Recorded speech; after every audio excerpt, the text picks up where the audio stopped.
하나님의 귀하신 말씀 다 같이 보겠습니다. 에스겔서 24장 1절부터 5절 말씀입니다. 에스겔서 24장 1절부터 5절 말씀 다 함께 한 목소리로 읽도록 하겠습니다. 아홉째 해 열째 달 열째 날에 여호와의 말씀이 내게 임하여 이르시되 인자야 너는 날짜 곧 오늘의 이름을 기록하라. 바벨론 왕이 오늘 예루살렘에 가까이 왔느니라. 너는 이 반역하는 족속에게 비유를 베풀어 이르기를 주 여호와께서 이같이 말씀하시기를 가마 하나를 걸라. 건우에 물을 붓고 양떼에서 한 마리를 골라 각을 뜨고 그 넓적다리와 어깨의 고기의 모든 좋은 덩이를 그 가운데 모아 넣으며 고름뼈를 가득히 담고 그 뼈를 위하여 가마 밑에 나무를 쌓아놓고 잘 삶되 가마 속의 뼈가 무르도록 삶을지어다. 아멘. 오늘 본문은 날짜를 기록하라는 명령과 함께 예루살렘 포위를 상징하는 끓는 가마에 대한 그런 비유가 나오고 있습니다. 2절에 보면 하나님께서는 에스겔을 향하여 인자야 너는 날짜 곧 오늘의 이름을 기록하라. 바벨론 왕이 오늘 예루살렘에 가까이 왔느니라 이렇게 말씀을 하십니다. 여기서 가까이 왔다는 것은 가까이 다가왔다 이르렀다라는 말이 아니라 포위하기 시작했다 또는 공격하기 시작하였다라는 의미로 볼 수가 있습니다. 즉 바벨론의 느부갓네살 왕의 군대는 에스겔이 바벨론에 사로잡혀간 지 제9년이 되는 해 BC 588년 10월 10일에 예루살렘을 포위하고 공격하기 시작한 것입니다. 이제 부패한 예루살렘에 대한 하나님의 심판의 날이 마침내 경고하신 대로 이르게 된 것이죠.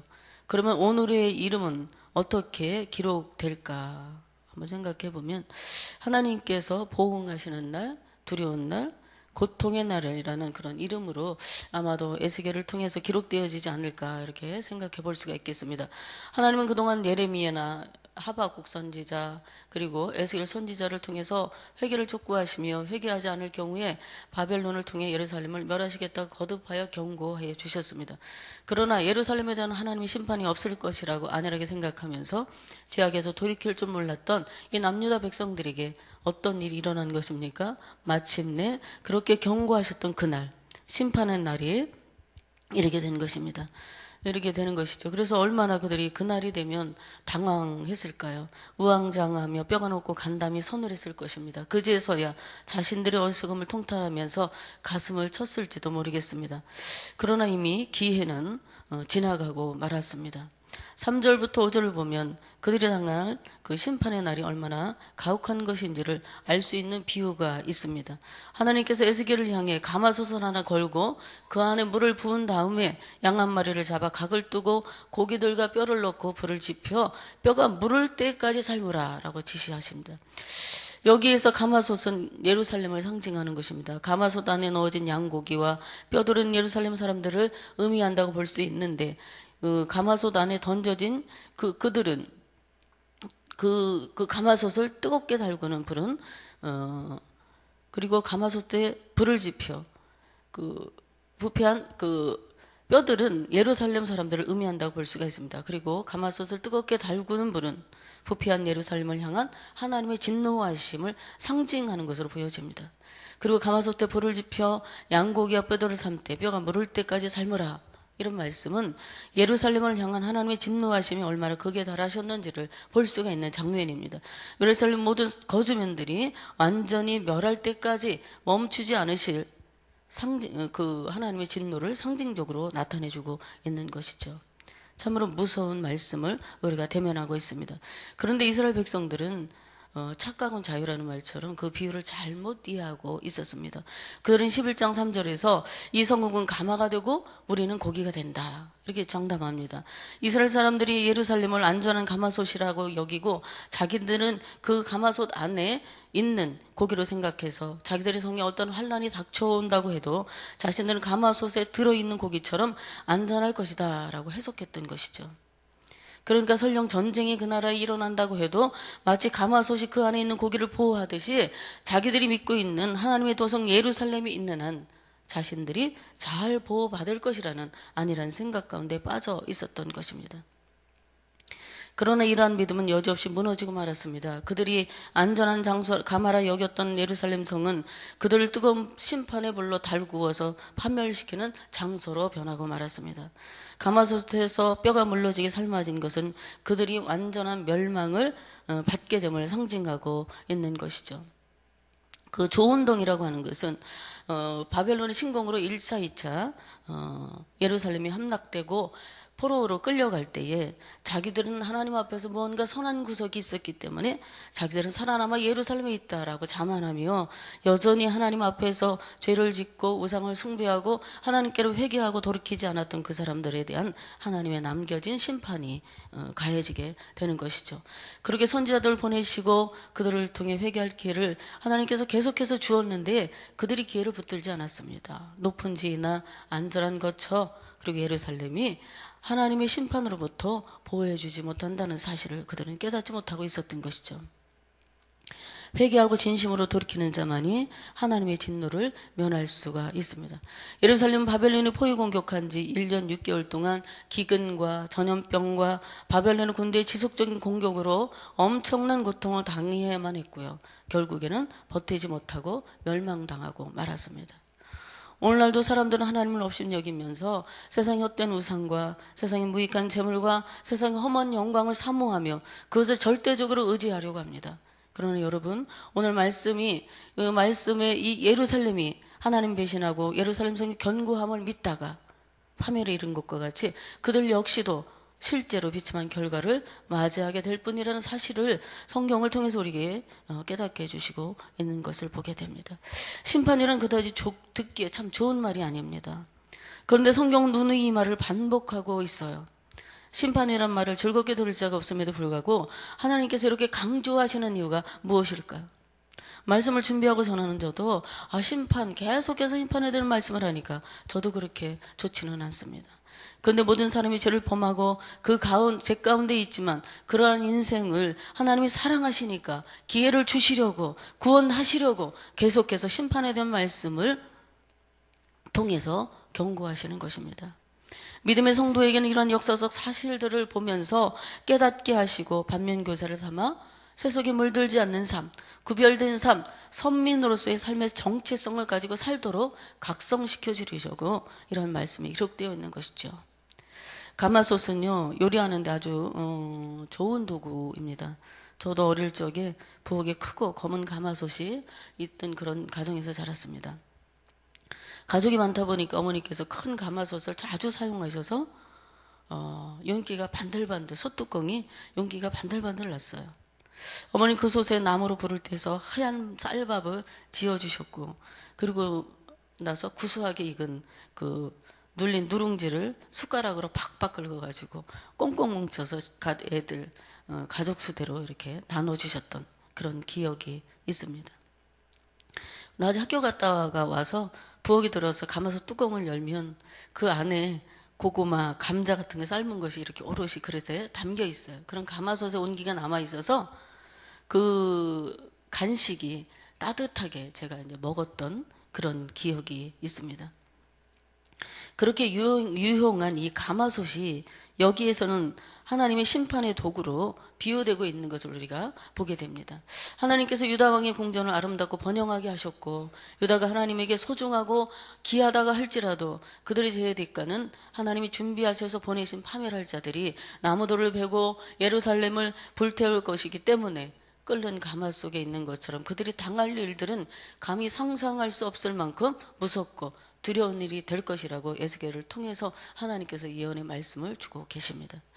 오늘 우리는 어떻습니까? 우리도 별반 다르지 않을 것 같습니다. 우리 그리스도인들에게도 얼마나 많은 우상들이 우리의 속사람을 지배하고 있습니까? 골로새서 3장 5절 말씀에 새긴 우상에게 절하는 것만이 우상 숭배가 아니라 탐욕으로 하나님 외에 더 사랑하고 숭배하려는 대상이 바로 우상 숭배라고 말씀하고 있습니다. 모든 사람은 누군가를 섬기고 있습니다. 만약 하나님을 섬기고 있지 않다면 다른 무엇인가를 섬기고 있을 것입니다. 사람들이 섬기는 그 다른 무엇이 바로 성경이 말하는 우상들이라는 것입니다.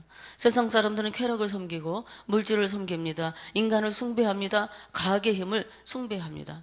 눈에 보이는 새긴 우상은 아니지만 교모한 형태의 우상들이 세상에는 얼마나 만연해 있는지 모릅니다.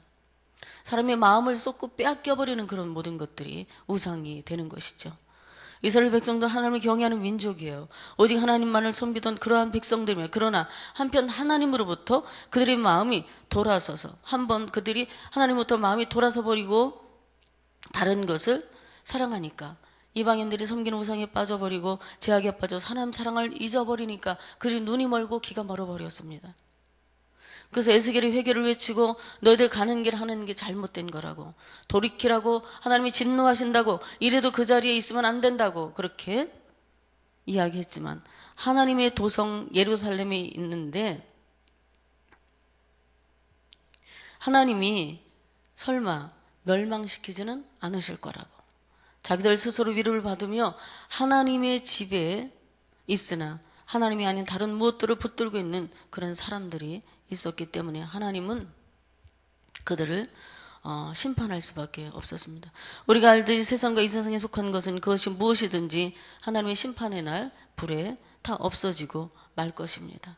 그런데 이상의 것들을 붙들고 의지한다면 그는 실로 가마솥에 그 몸을 스스로 집어넣는 것과 같은 어리석은 자가 되고 말 것입니다. 말씀을 듣는 저와 성도님들은 세상을 의지하거나 세상에 동화되어 그것에 자신을 빼앗기지 않게 되기를 바랍니다. 물론 우리가 세상에 살고 있어요. 세상을 떠나 다른 세계로 갈 수는 없습니다. 그러니까 독도처럼 다 끊어버리고 단절하고 살라는 그런 말씀이 아니라 구별되라는 거예요. 세상 사람들처럼 똑같은 가치관과 삶의 방식대로 살지 말라는 것입니다. 하나님이 기뻐하시는 거룩한 삶, 구별된 삶, 소금처럼 빛처럼 그리스도인다운 삶을 살아가라고 하나님께서 그렇게 말씀하고 계시는 것이죠. 지혜와 타협하고 세상에서 평생 살 것처럼 세상만 바라보지 말라는 거예요. 하나님께서는 우리의 구원주가 되십니다. 하나님만 유일하신 하나님이세요. 우리에게 좋은 것 주시고 우리의 소망이 되시고 우리의 방패가 되시고 요새가 되시고 우리를 생명의 길로 걸어가도록 견고하게 붙드시는 좋으신 하나님이 우리의 하나님이신 줄로 믿습니다. 하나님을 경외하며 끝까지 믿음을 지킨 사람들은 심판날에도 아무런 해를 받지 아니하도록 안전하게 구원하실 줄로 믿으시기를 바랍니다. 감사하고 주를 사모하면서 오늘도 주 안에 사시는 복된 하루가 되시기를 간절히 복비로 드립니다. 기도하겠습니다. 존귀하신 하나님, 유다 백성들이 제약 가운데 있다가 결국에는 그날이 도적같이 왔음을 보여주셨습니다. 기회는 지나가면 다시 오지 않음을 깨달으며 나도 모르는 사이에 내 속에 자리 잡은 우상이 있다면 깨닫게 하여 주시고 회개에 합당한 열매를 맺도록 은혜를 내려 주옵소서. 오직 주님만을 사랑하게 하시고 주님만을 경배하게 하시고 주님만을 따라가는 저희가 되게 하여 주시옵소서. 성령께서 정결한 마음을 오늘도 허락해 주시고 온전한 믿음을 우리에게 주옵소서. 이 새벽에 우리의 수고로운 짐을 맡아주시고 각가지 소원을 하나님 앞에 올려드리오니 하나님께서 좋은 것으로 응답하여 주실 줄로 믿습니다. 오늘도 심야 기도회가 있는데 하나님께서 크신 은혜 내려주시고 오늘도 교회를 안전하게 지켜주옵소서. 신실하신 예수님의 이름으로 기도 올리옵나이다. 아멘. 다 함께 우리에게 공동기도문 사역입니다. 성경대로 우리 사역의 지평이 온 우리를 품게 하옵소서. 위원회 사역, 교구 사역, 말씀 3 성경대학 사역을 축복하셔서 말씀과 성령의 충만으로 인격과 일상이 거룩해지게 하소서.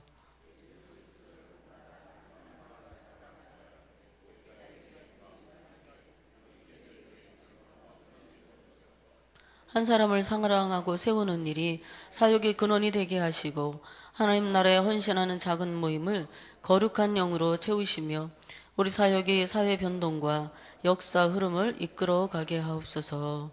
아멘. 다 같이 주기도문 하시겠습니다. 하늘에 계신 우리 아버지 이름을 거룩하게 하시며 아버지의 나라가 오게 하시며 아버지의 뜻이 하늘에서와 같이 땅에서도 이루어지게 하소서. 오늘 우리에게 일용할 양식을 주시고 우리가 우리에게 잘못한 사람을 용서하여 준 것 같이 우리 죄를 용서하여 주시고 우리를 시험에 빠지지 않게 하시고 악에서 구하소서. 나라와 권능과 영광이 영원히 아버지의 것입니다. 아멘. 오늘 우리가 함께 들으실 공동 기도 제목입니다. 지금 들은 말씀이 내 삶으로 이어지게 하옵소서. 2018년 우리 교회 주신 하나님은 영이신 예배하는 자가 영과 진리로 예배할지니라라는 말씀을 붙잡고 예배가 회복되며 참된 예배자의 삶을 살게 하옵소서. 오늘 있을 금요 심야 기도회와 싱크 금요 모임에 하나님의 큰 은혜가 있게 하옵소서. 전독폭발 저수트 13기 훈련과 제자 훈련을 통해 하나님의 일꾼들이 세워지게 하옵소서. 사순절의 기간을 주님 앞에 회개하며 성결한 신앙으로 회복되게 하옵소서. 대신방을 축복하시고 목회자들의 건강과 말씀 사역을 통해 회복과 치유의 은혜가 임하게 하옵소서.